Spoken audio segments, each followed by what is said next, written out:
Shae found me, I was actually in beauty school, finishing up my license. And so I didn't have free time to do the program the way that it's set up now. And that's what I mean when I said that Shae inspired it, because she came, she took the one-day class. What was that experience like for you, Shae, taking the one-day class? How did you feel after you took it? I felt more confident, and I definitely feel like you explained everything really well. Did you feel like you were ready though after that first class? No. Right. It definitely takes practice and like repetition and like consistency. But I like the fact that the class was just me here. It was a one-on-one class, so it was like, you know, a small intimate class. I got more attention because it was just, it was a one-on-one class. So I was able to ask questions and just kind of learn at my own pace. Yeah. The thing that that I was like, I felt really bad about was that, so I was used to like I said, I would consider an intermediate person somebody who has like, you have anywhere from 7 to 15 clients every month. You're servicing somebody even if it's not the skill that we're working on, but you have your business set up and you're like doing it. So that's what I was used to doing. I had done like those type of classes, but this was my first time dealing with a like beginner in the respect that she hasn't built the business yet, but she wanted to, and she was passionate, and she invested in it, and she paid for her class. So to see that at the end of that class, I was requiring like a live model to come, but she didn't have anybody to bring. So luckily my cousin had kind of showed up. She has a clothing store a couple of doors down from the shop, and she wanted a quick hairstyle. So we was like, okay, great, we got somebody to practice on. However, it was a jumbo size, and that is not good to learn on. How did that experience feel, Shae, when we were doing that? I don't know, I kind of liked it. And it was nice having a live model the first day. Okay. So even though it wasn't like, it was still like kind of getting the concept of it, even though it wasn't exactly the ideal situation, it still was a good learning experience. Yeah, it was. Okay. Well, that's the thing that I really like too, is that you embrace the learning process and that you're excited. Now, what I thought this was funny. This was one of our experiences that we had. So after that day, I just was trying to figure it out. This is how I started developing the solution for like, what do we do when someone is learning how to do this, but they need to perfect their skill and they need more practice, but we can't practice on a person until they get proficient enough. So we started working on mannequins. And Shae wasn't too happy about the mannequins at first. She was like, I really don't want to do a mannequin. I don't get it, how the mannequins will translate to a person. And I was like, I think it's good practice because it's gonna get us, it'll get the speed up and get the, just the muscle memory down for it. And she was like, okay. So it took a while for Shae to get on board with it.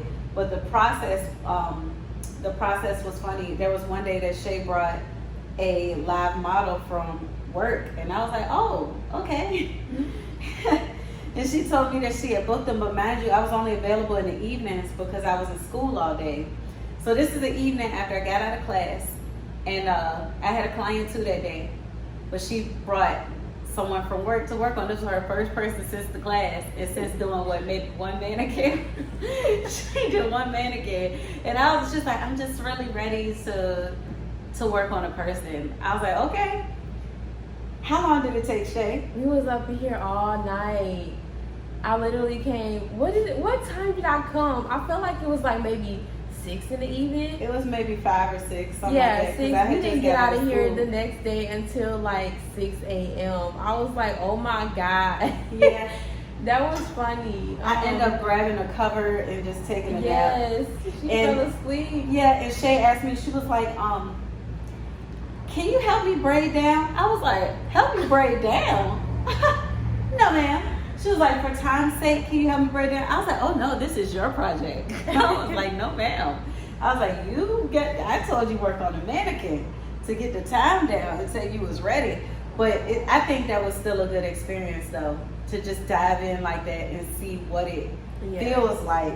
Because many a nights, me braiding over them 13 years, many a nights I was up that kind of time before we got pre-stretched hair, before we got all these tools to simplify the process. Braids used to take forever, and you go to bed with arthritic fingers like this,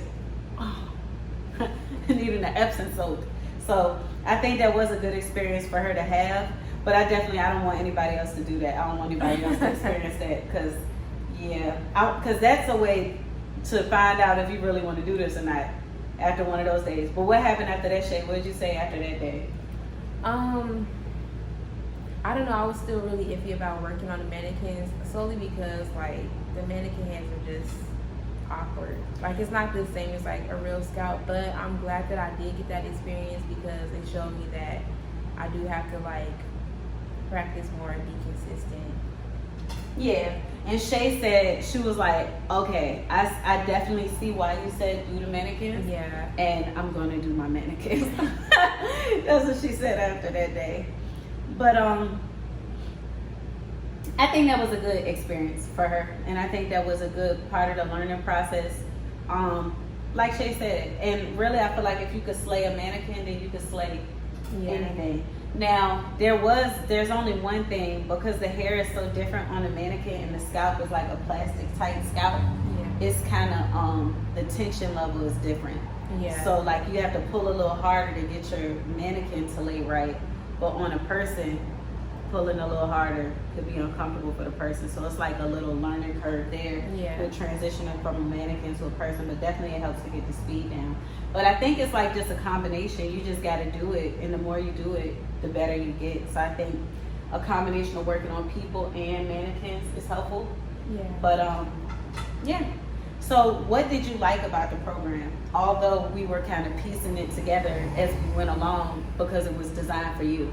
I like the fact that you definitely teach how to move from like kind of like that beginner practicing stage to getting your own clients, and you do a lot of marketing tips and just more business tips to help people get started.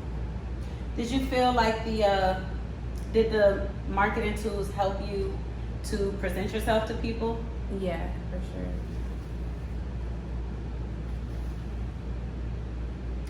So is there anything you would change about the program? What do you think would make it better or easier for the next group of people?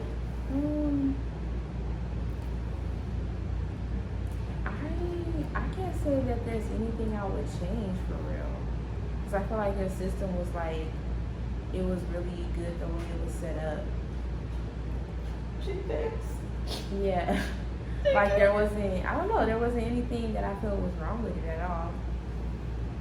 I feel like everything happens for a reason. So even though our, we didn't get to work together the way that the Boss Lab is set up now, where after you take your class, now you're here every day. You're the reason why we did it, because you told me, you were like, I feel like if I had a more, consistent schedule, if it felt like beauty school, it would help me to get up every day and be motivated to come in.